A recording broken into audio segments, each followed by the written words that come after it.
$13,128. That's the average price of 1 year of childcare for a single kid in America. In a lot of states, that beats what the same family pays for rent. In a few, it beats a year of state college tuition, and the child isn't even in kindergarten yet. Here's where this is going. There's a federal program built to eat most of that bill for working families, and the strangest part is how many people who qualify never claim a dollar of it. I'm Erica. The program has a dull name, the Child Care and Development Fund, and your state almost certainly calls it something friendlier. A Child Care Assistance Program, a subsidy, a voucher. Same federal money, 50 different signs on the door. Chris here, and look at how it actually works. You choose the daycare. The state pays the daycare. You cover a small slice. That's the whole machine. Hi everyone, Cynthia here. And nobody is born knowing this program exists. It's not welfare, it's not a handout, it's the same tax dollars you already pay aimed at keeping your kid somewhere safe while you're at work. Any kid under 13 counts, and older if they have a disability. Today we go past the name to the part that decides everything, whether that money is actually yours. And this is federal money, so it flows through one place you'll recognize. Health and Human Services. The same department behind Medicare and Medicaid runs an Office of Child Care, and it hands the money to your state to run. That settles one myth right away. This is a real permanent federal benefit, not a local pilot that vanishes next year. Take the number that should stop you. Most families who qualify never apply. Never apply or get scared off by a form and quit halfway. The money is sitting in the state's budget.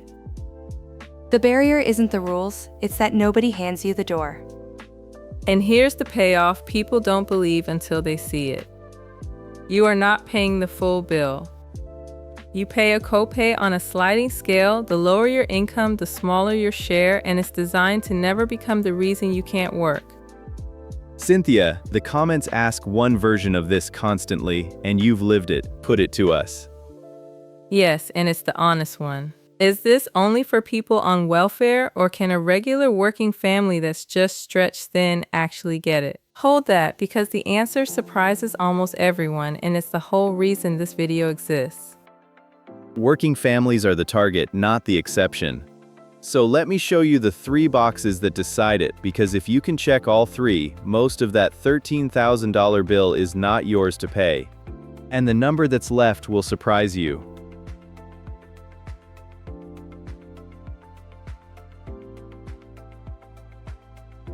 Qualifying comes down to 3 boxes, and you either check all 3 or you don't. No essay, no judge weighing your character, 3 yes or no gates. So let me put all 3 on the board, because seeing them beats hearing them. Box 1, your child is under 13. Under 19 if they have a disability and can't care for themselves. Careful with box 2, because this is where people count themselves out wrongly. You have to be doing something with the hours the child is in care. Working counts. So does being in school. So does job training. Looking for work counts in a lot of states too. And that's any real job. It's not a salary test. The warehouse shift, the night nursing rotation, the person finishing a degree while waiting tables. The program was built for exactly those hours, the ones where you must be somewhere and the kid can't be with you. Box 3 is the money, and here's the kitchen table version. There's a federal ceiling, 85% of your state's median income. That's a real number, and for a family of 4, it can sit surprisingly high. But read the next line before you get your hopes set. That 85% is the ceiling, the most a state is allowed to offer. Most states set their own line lower because the funding doesn't stretch to everyone the federal rule would allow. So the state number is the one that matters, not the federal one. The state one is the one that matters. Only about a dozen states use the full 85%. And here's the trap. Some states run a waiting list, so being eligible and being enrolled are 2 different things. You get on the list early, you don't wait until you're desperate. There's one more gift buried in the rules that nobody mentions, and it's about time. Once you're approved, you don't get rechecked every month. You keep it for at least 12 months. So a small raise mid-year doesn't yank the rug out from under your daycare the next week. You have a stable year, then they look again. And you'll prove those 3 boxes with a few documents, nothing exotic. Erica, there's a question every parent asks right at this point, and it's yours. Ask it. Gladly, and it's this. If I get a raise partway through the year, do I lose the subsidy right away, or do I keep it? People turn down overtime over this, which is heartbreaking and usually unnecessary. You keep it, that's the whole point of the 12-month window. Take the overtime. Your subsidy holds until the next scheduled recheck, and even then, a modest bump usually just nudges your copay. It doesn't erase the benefit. 3 boxes, a stable year, and a real income line that's higher than most people guess. Which lands us on the question everybody actually came for. If the state pays the provider, what is left for me to pay? Before we keep going, one small favor that actually moves the needle. If this is landing for you, tap like, then subscribe and turn on the bell so you do not miss the rest. 2 taps, completely free, and it pushes this in front of more people who need it.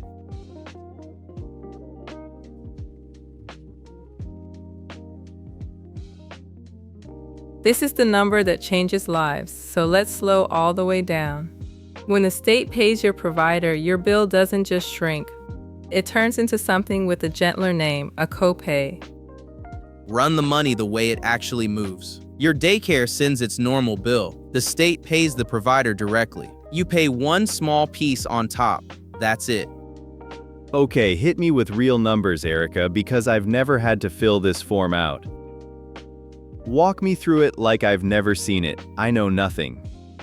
Happy to take the chair. Let me build it line by line, and I'll flag it clearly. These are example numbers to show the shape. Your state sets the real ones. Start with the provider's monthly bill. Say $1,200. Now the state share comes off the top, paid straight to the daycare. In this example, $1,050 of that bill, which leaves your copay at $150 for the month. $1,200 on the sticker, $150 out of your pocket. Same daycare, same kid, same slot. Hold on. Nothing's ever this clean. Where's the catch? No catch, honestly, and I looked hard for one. The reason your copay is small is the sliding scale. The state sets your share against your income, so a family that earns less pays a smaller copay, and a family closer to the limit pays a bit more. Wrong idea to worry about here, and I hear it a lot. People assume the copay balloons the second they earn $1 more. It doesn't work like a cliff. It's a gentle ramp, and by law, it's supposed to never be so high that it stops you from working.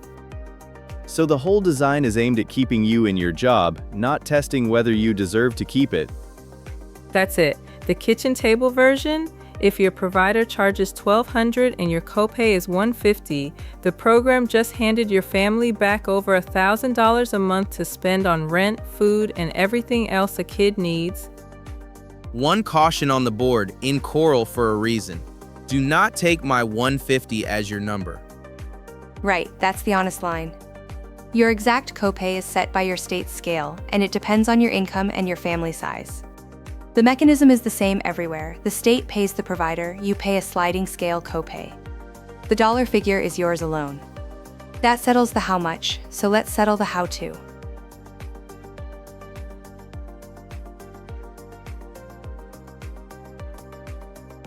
Let's do this one as a round table, because applying is where good intentions go to die in a stack of tabs. Pretend I'm a parent who just found out this exists. Where do I start, and what do I bring? Start in one place, childcare.gov. Type your state in. It hands you your state's program and phone number. That's step 1. And I want to name the feeling first because nobody is born knowing how to do this. The word subsidy sounds like a courtroom. It isn't. It's a short application and a caseworker whose actual job is to approve you, not to trip you up. Okay, I'm on the state site. Chris, what do I gather before I start so I'm not hunting for a pay stub at 11 at night? 3 piles, proof of income, a couple of recent pay stubs, proof of your activity, a work schedule or a school enrollment letter, and the kid's basics, birth certificate, immunization record. That's the exact list, and I'd add one soft thing. If you're on a waitlist state, apply the day you're eligible, even if you don't need care until the fall. The list doesn't care that you're organized, it only cares what date you got on it. Get on the list Monday, before Friday if you can. Before Friday, Chris, yes. The gap between eligible and enrolled is measured in weeks in some states, and every week you wait is a week further back in line. Say I get approved. Am I locked into one daycare, or do I get to choose? You choose licensed center, family childcare home, and in many states, a trusted relative who meets the rules. The subsidy follows your choice. The provider just has to be eligible. And that relative piece matters more than it sounds. For a night shift nurse, the eligible provider might be the aunt 3 doors down, and the program can help pay her. That flexibility is the difference between a rule on paper and care that fits a real family's hours. Then confirm your copay in writing before day 1. No surprises. So the whole path fast, and then I'll shut up. Find your state at childcare.gov. Gather income, activity, and the kids' records. Apply early, especially if there's a wait list. Pick your provider, confirm the copay. That's a doable week, not a bureaucratic year. Which leaves one honest question. Is this even the right program for you, or is one of its cousins a better fit?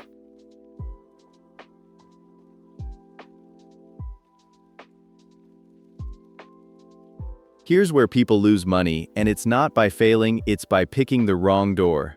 3 programs get jammed together in one confused search, and they do 3 totally different jobs.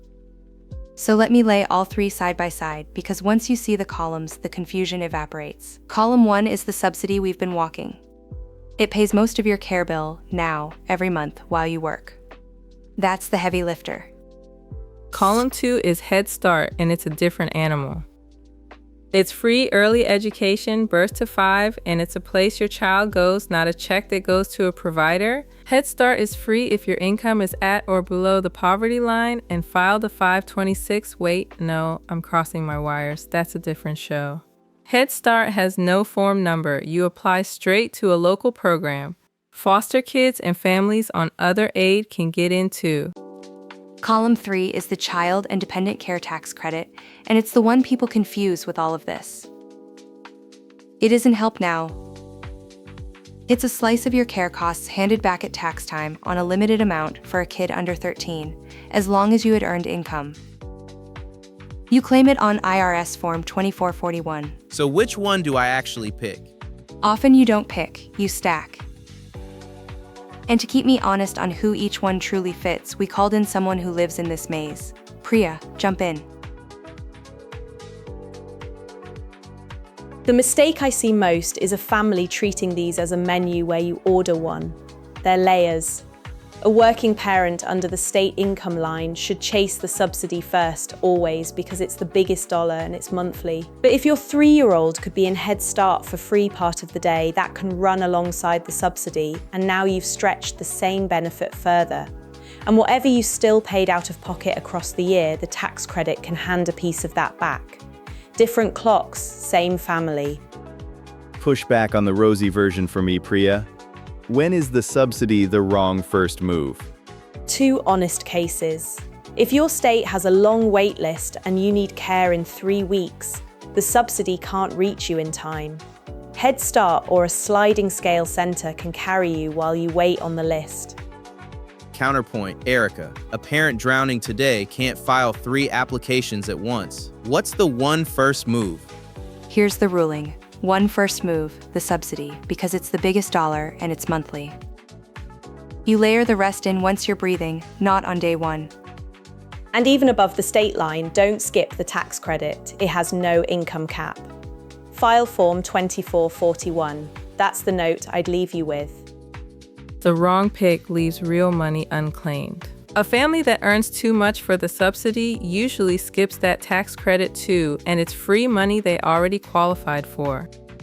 Priya, thank you. So here's what I'd actually do.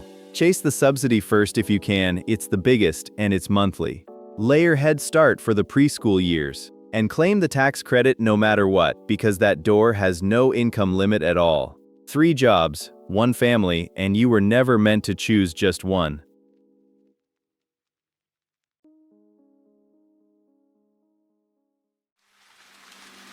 The whole thing fits on one index card. Child under 13, you're working or studying, income under your state's line. Then the state pays your provider, and you pay a small sliding scale copay, and it stacks with Head Start and the tax credit. And here's what today buys you tonight. Find your state's program and get on the list. Because if your provider charges $1,200 and your copay lands near $150, that's over $1,000 a month you keep every month, not once. That's not a coupon, that's rent. Next time, we open the one benefit parents overpay for without realizing, and how a dependent care FSA quietly beats the tax credit for a lot of families. If this turned daycare from a panic into a plan, subscribe. We're building the whole US benefits playbook, one real-life bill at a time. And hit like, so it reaches the next parent staring down a tuition-sized daycare invoice. And here's the one we couldn't settle for you. If your state has a wait list, would you take a spot at any eligible provider just to get off the list, or hold out for the daycare you really want? Tell us in the comments. This one is worth a second watch when it applies to you. Stay curious, stay strong, and yes, stay humble even when you look this good. Until next time. Solid 9, Leo. I had to rewind a section because I was taking genuine notes. This is Professor Erica. Thanks for watching and signing off.